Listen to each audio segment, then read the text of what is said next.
Welcome to the Tech Egg. Don't get scrambled. Enjoy the video. In this video, I will explain how to change a Honda CRV rear wiper. First, gather your tools and the correct replacement blade.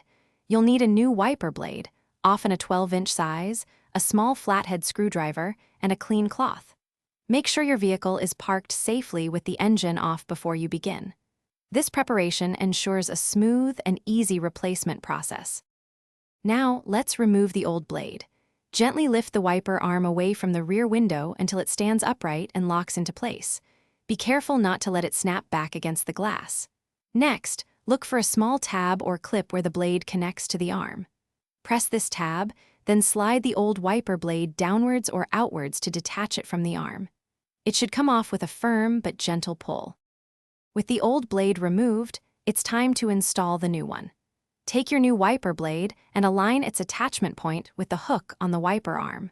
Slide the new blade onto the arm, pushing it firmly until you hear a distinct click. This click confirms that the blade is securely locked into position. Give it a gentle tug to double-check that it's properly seated and won't come loose during operation. Finally, gently lower the wiper arm back onto the rear window.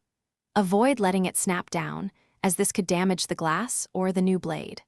Once it's resting on the window, turn on your vehicle and test the new wiper blade to ensure it operates smoothly and clears the window effectively.